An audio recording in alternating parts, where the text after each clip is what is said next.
વિદ્યાર્થી મિત્રો, રાધે રાધે। તો જે મિત્રો જ્ઞાન સહાયક ભરતી માધ્યમિક અને ઉચ્ચ માધ્યમિકમાં જે બીજા રાઉન્ડની રાહ જોઈ રહ્યા હતા એ મિત્રો માટે આજે સંદેશ ન્યૂઝમાં જાહેરાત આવી ગઈ છે કે બીજા તબક્કાના ફોર્મ છે તે કયા તારીખથી ભરાઈ શકે એમ છે। તો કોણ કોણ ફોર્મ ભરી શકે છે એ બધું જ આપણે પહેલાં જોઈ ગયા હતા। પહેલાં પણ આપણે જ્ઞાન સહાયક માધ્યમિક ને ઉચ્ચ માધ્યમિકનો પગાર ઉંમર મર્યાદામાં જે વધારો થયો છે બધું જ આપણે પહેલાં પણ વિડીયોમાં કીધેલું હતું અને અહીંયા પણ ફરી તમને આપેલું જ છે જાહેરાતમાં તમે જોઈ શકો છો કે જ્ઞાન સહાયક માધ્યમિકમાં 24,000 પગાર મળશે અને તમારી ઉંમર મર્યાદા 48 વર્ષ સુધી હોવી જોઈએ અને જ્ઞાન સહાયકમાં ઉચ્ચ માધ્યમિકમાં 26,000 પગાર મળશે અને 11 મહિનાનો કરાર રહેશે અને તમે 50 વર્ષના હશો ત્યાં સુધીના ઉંમર મર્યાદાવાળા ફોર્મ ભરી શકશે। બરાબર। હવે તમને ફોર્મ ક્યાં ભરવાનું છે ને બધું જ વેબસાઇટ ને બધું આપેલું છે। જ્ઞાન સહાયકના જે ફોર્મ છે એ અને કરાર રહેશે 11 મહિનાનો અને તમને ખબર છે કરાર છે 11 મહિનાનો હોય પણ જો ભરતી થઈ જાય અને શિક્ષકો હાજર થઈ જાય રજા ઉપર હોય તો તમને ગમે ત્યારે છૂટા કરી દેતા હોય છે અથવા તો તમારો કરાર પૂરો થાય એટલે રિન્યૂ થાય તો ભલે બાકી તમે છૂટા થતા હોય છો। બરાબર। તો હવે આપણે પહેલા તબક્કાનું મેરિટ ને બધું જ બહાર પડી ગયું છે તો હવે જે બીજા તબક્કામાં ફોર્મ ભરાવાના શરૂ થવાના છે। તો બીજા તબક્કામાં કોણ ફોર્મ ભરી શકશે, કેટલી વેકેન્સી છે બધું જ તમે માધ્યમિક અને ઉચ્ચ માધ્યમિક ssgujarat.in પર જાશો એટલે તમને બધું જોવા મળી જશે। જો તમને અહીંયા વેબસાઇટ આપેલી જ છે એના ઉપર તમે વિઝિટ કરશો ને એટલે ફિલ્ડ જગ્યા અને જે ખાલી રહેલી જગ્યા છે ને એ બધું આપશે। એ બધું જ આપણે હમણાં જ આપણે તમને લાઈવમાં વિડીયોના એન્ડમાં સમજાવશું કઈ રીતે કયા જિલ્લામાં કઈ કેટેગરીની જગ્યા છે ને કઈ રીતે જોવું। તો વિડીયોને એન્ડ સુધી જોજો અને આપણી સાથે બન્યા રહેજો। તો હવે આ બીજા તબક્કામાં કોણ કોણ ફોર્મ ભરી શકશે મિત્રો, તો કે બીજા તબક્કામાં ક્યારના બધા મિત્રો રાહ જોતા હતા કે ટાટ છે ને ટાટ સેકન્ડરી અને હાઈ સેકન્ડરી તમે ગમે એ વર્ષમાં પાસ કરી હોય, ટૂંકમાં આપણે જ્યારથી આ 2011થી અત્યાર સુધી તમે એક તારીખ જે પણ પરીક્ષા પાસ કરી હોય એ મિત્રો આમાં ફોર્મ ભરી શકશે। તો જે મિત્રોને બીજા તબક્કામાં ફોર્મ ભરવાના હોય એ લોકો ઓનલાઈન અરજી ક્યારથી કરી શકશે, તો કે 24/7/2026થી અને 14 કલાક એટલે કે 2 વાગ્યાથી ઓનલાઈન અરજી કરી શકશે અને છેલ્લી તારીખ તમને 30/7/2026 સુધી તમે કરી શકશો। પછી તો કે તમને ડોક્યુમેન્ટ વેરિફિકેશન માટે 5/8/2026ના દિવસે બોલાવશે।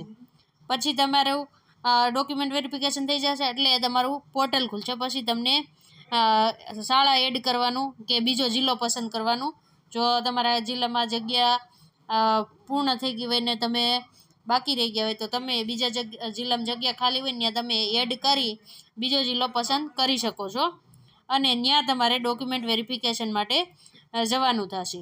તો 5 તારીખે તમારું જેવું પહેલું ડોક્યુમેન્ટ વેરિફિકેશન થશે ને પછી તમને એડ કરવા માટે રાત્રિના તમારું પોર્ટલ ખુલશે અને પછી એડ કરીને તમે ફરીથી જે જિલ્લો પસંદ કર્યો હોય ને એ જિલ્લામાં તમારે 7/8/2026 જે તારીખ છે તે દિવસે ત્યાં બીજી વખત જે જિલ્લો પસંદ કર્યો હોય ત્યાં તમારે ડોક્યુમેન્ટ વેરિફિકેશન માટે જવાનું।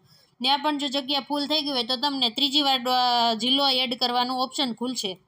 7 તારીખના સાંજે ખુલે કે 8 તારીખ તમને એટલો સમય આપશે 1 થી 2 દિવસનો, ત્યારે તમારે ફરીથી જે જિલ્લામાં વેકન્સી હોય ને એ જિલ્લામાં તમે તમારો જિલ્લો એડ કરી શકો છો। હવે ઘણા મિત્રોને ખબર જ ન હોય કે વેકેન્સી કઈ જિલ્લામાં છે તો કઈ જિલ્લો એડ કરવો, તો એનું લિસ્ટ છે ને એ મૂકેલું હોય છે, તમને આપણે અહીંયા બતાવીએ હમણાં કે કઈ રીતે લિસ્ટ ચેક કરવું।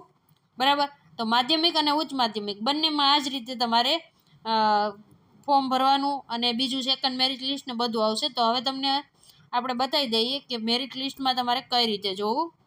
તો આપણે પેલા વેબસાઇટ ઉપર જોઈએ માધ્યમિક જ્ઞાન સહાયક। બરાબર। હા ખોલશો એટલે અહીંયા આવશે SS વાળું, એ ખોલશો મિત્રો અને તમે નીચે જાશો સ્ક્રોલ કરીને એટલે જુઓ અહીંયા સેકન્ડરી વેકેન્સી લિસ્ટ આપેલું છે, જુઓ અહીંયા આપેલું છે તો એના ઉપર તમે જાશો એટલે તમારો જે વિષય હોય ને એ તમારે પસંદ કરવાનો, શું કરવાનો છે વિષય, પહેલાં જિલ્લો પસંદ કરવાનો છે।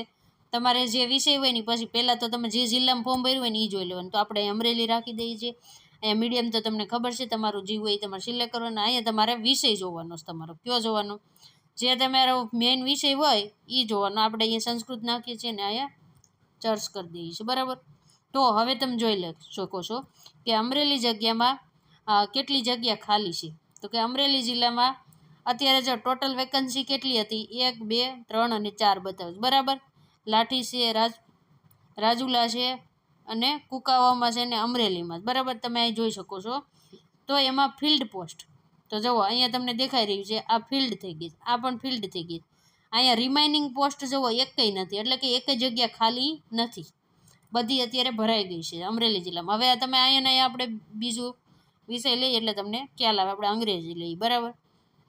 અંગ્રેજી લઈને જો અહીંયા અમરેલી જિલ્લામાં જ જોઈ છે જે જગ્યા ખાલી હશે ને એ તમને જો અહીંયા રિમાઇનિંગ પોસ્ટમાં બતાવશે. જો અહીંયા ખાલી છે અને અહીંયા જુઓ ઇંગ્લિશની બધી ખાલી છે મારા ખ્યાલથી. ઇંગ્લિશમાં જે 2023ના પાસ હતા ને બધાનો વારો આવી ગયો છે, એટલા માટે જુઓ ઇંગ્લિશમાં જ્ઞાન સહાયક મળ્યા જ નથી, બધી જ પોસ્ટ ખાલી છે. એટલે આમાં ક્યાં મિત્રોને લાભ મળશે? હવે ગમે એ ટાટ પાસ હોય ને, ટાટ સેકન્ડરી કે હાઈ સેકન્ડરી, એ મિત્રો આમાં ફોર્મ ભરી અને આ ઇંગ્લિશ વિષયમાં તમને નોકરી મળી શકે. જો આમાં નહીં મળે તો ત્રીજો રાઉન્ડ પણ 15 તારીખની આજુબાજુ આપણે પૂર્ણ થશે એટલે ફોર્મ ભરાઈ શકે છે ડાયરેક્ટ જે ટાટ પાસ નથી એના માટે પણ, બરાબર.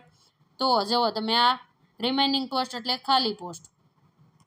એવી જ રીતે તમે તમારા વિષયની જોઈ શકો છો. આપણે હજી એક બતાવી દઈએ ગુજરાતી વિષયની, બરાબર. તો જુઓ તમને ગુજરાતી વિષયની અહીંયા એક ખાલી બતાવે છે, અહીંયા સ્કૂલનું નામ બતાવશે, જે હશે ને એનું સ્કૂલનું નામ બતાવે, અહીં જિલ્લો બતાવશે.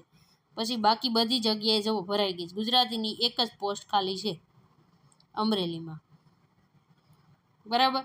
તો આ રીતે તમે વેકન્સી પોસ્ટ જોઈ અને પછી જ મિત્રો તમે કાલે 2 વાગ્યાથી ફોર્મ ભરવાના શરૂ થવાના છે ને, તો કાલથી તમે 24 તારીખે આ રીતે વેકન્સી જોઈને અને ફોર્મ ભરજો. જો તમને વિડીયો સારો લાગ્યો હોય તો લાઈક કરી દેજો, ચેનલને સબસ્ક્રાઈબ કરી દેજો. આપણે વિડીયોને પૂર્ણ કરી છે. રાધે રાધે.